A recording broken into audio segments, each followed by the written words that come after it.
All right, guys, Jackzer here. Today I have an interesting video for you. So there was some iRacing news that came out there yesterday. It's not so much big news or something that's probably coming soon or that we're going to see, in the next month or two, but it's something worth kind of like a little chit chat video, a little discussion style video. Just mainly because I want to get your thoughts on this down in the comments. Let me know what you think of this or any cool things that you could think, AI could help with iRacing. Obviously, it's a very, very broad term but it's going to be used pretty generally here as we don't know much about it. I saw this on Reddit, but in case you don't have Reddit or you don't check the iRacing website or whatever, maybe this could be quite interesting. So I'm going to read it out because it is a very short piece, and then we'll kind of discuss after and some cool comments that I've seen in relation to this. So iRacing collaborates with Microsoft on AI and large action model. iRacing's focus on providing an unrivaled experiences to race fans and gamers involves continuous innovation at the frontiers of technology. As we've been actively pursuing new possibilities with AI, we're launching a collaboration with Microsoft Research. So it's not so much Microsoft, but it's Microsoft Research. So that's important to kind of highlight. It's a different kind of thing to explore this cutting edge field. Together with Microsoft Research, our goal is to embark on a research driven journey that will further the science and development of AI foundation models capable of performing complex tasks in physical and virtual environments. The creation of these models, also referred to as large action models, I picture like Action Man but larger, can provide a foundation to power advanced functionality in the iRacing sim, including further improvements to AI-based drivers, AI-based coaching, crew chiefs, and many other possibilities. So it's pretty cool what they're hinting at here. I guess it was always known that they were going to do it, but having it laid out like this, that this is kind of like a target for them, is very interesting. As Microsoft Research and iRacing tends to publish their findings, iRacing developers can learn from the leaders in this field and apply this knowledge directly to the iRacing product. In focusing on LAMs, this collaboration will explore the creation of new data models that can improve the iRacing driving experience. The goal is to provide iRacing with models that developers can use to supplement the existing product with artificial intelligence-based training, giving iRacers on-track feedback, quality in-game improvements, and new ways of improving their performance and having fun on the virtual track. This sounds pretty cool. So for those of you that don't know, I've been using something to train like this myself. For the left chicane, ease brake pressure by 30% to maintain tire health. It's called Trophy AI. If you're interested in it, there's a link down below. It is an affiliate link. Doesn't cost you anything extra if you do want to sign up to it, but you'll have noticed that I've been getting a little quicker recently. That's because my practice has been getting quite a lot more efficient using an AI live coach. It only makes sense that iRacing have this trend recently of speaking about anything that is done outside of iRacing, they'd like to do in-house as well. So it's very interesting to see kind of like what they're talking about here, in-game improvements, having someone feedback, oh, try this, do that, it's very, very interesting to see how they're talking about AI coaching actually in the sim. Now, knowing iRacing, this is quite a long way out. This is not a thing coming anytime soon, but I would say it's like short to medium term is crossed out, but definitely it's somewhere in the long term, but I think it's in the sooner long term. New ways of improving their performance and having fun on the virtual track. That's pretty interesting that they talk about it. We couldn't be more excited to work with Microsoft on the new AI-based learning models, which hopefully will lead to iRacers having an even better experience, not to mention improving their racecraft and performance.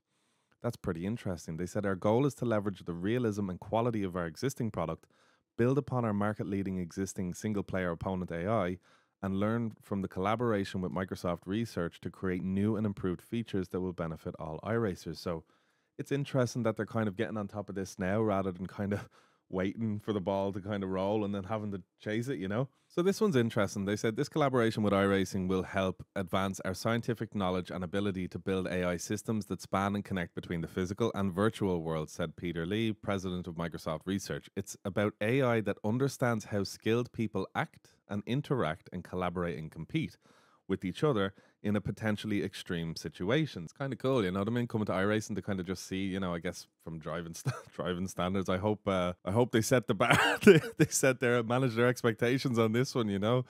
There is definitely some potentially extreme situations. We're talking Monza T1, Nürburgring Grand Prix Turn 1. There's a load of funky places there. Flugplatz Lap 1, cold tires.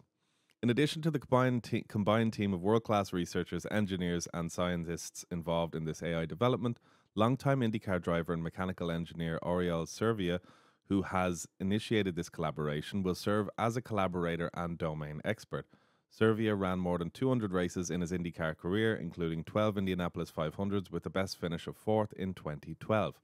So that's it for the post. I did see some interesting comments that I'd like to go over on Reddit.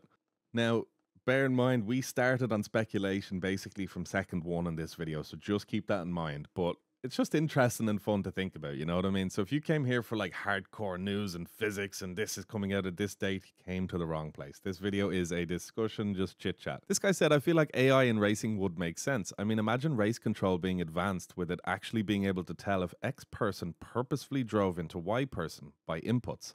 If Z driver actually brake checked driver X from inputs and overall data on said part of the track, or if you actually gain time from an off track, which we have many of, while I can get behind the, oh, you went off track, that's a penalty. Some of the off tracks where you avoid crashes and get a slowdown are ridiculous.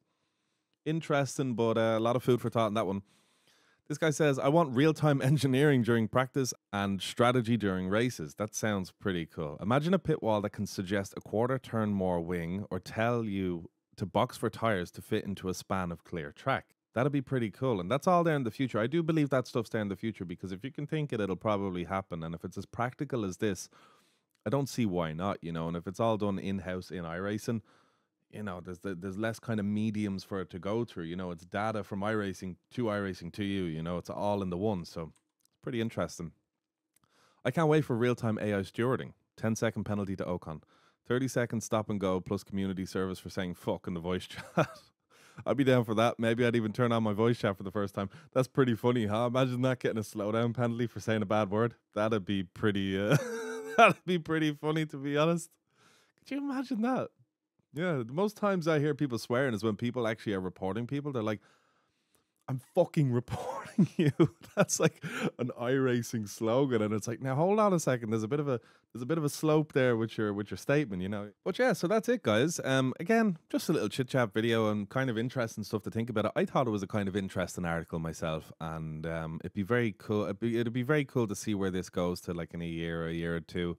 Is there going to be like an in-house engineer in iRacing that can do lots of different things? You know, let you know where you're slow, let you know where you can be quicker, set you up faster, get really complex, being like, hey, I told him to try this, this, and this, and this to try and go faster. Okay, he's stupid. He's not understanding this, or this, or this. Okay, what can I tell him to try and break this down? You know what I mean? Like, and kind of all this stuff, just how can you push someone and use all the data you have to try and change someone to become faster, to unlock their potential, and to kind of force them to learn a little bit, which is, it's a very interesting kind of thing. I just know myself using AI in different parts of my life at the moment, and it's, when I say AI, they're chatbots. They're very advanced chatbots which really reduce workload in lots of different areas, but it's interesting seeing the potential in it, and it's only kind of grown. I wouldn't say exponentially, but it is definitely like getting very better every time. So it's very interesting in that field, and how that's going to affect iRacing.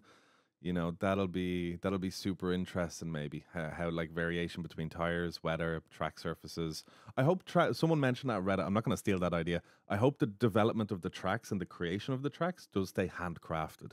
There's like a thing to it. You know what I mean? It's like a nice handcrafted wooden chair. You know, this just has woo to it. You know, even if someone made the same chair from a machine, it's not the same as a nice handcrafted chair. So hopefully the tracks do stay untouched by AI. That'd be cool. They could use it as a tool. That's okay. But don't hand the whole thing to the robot.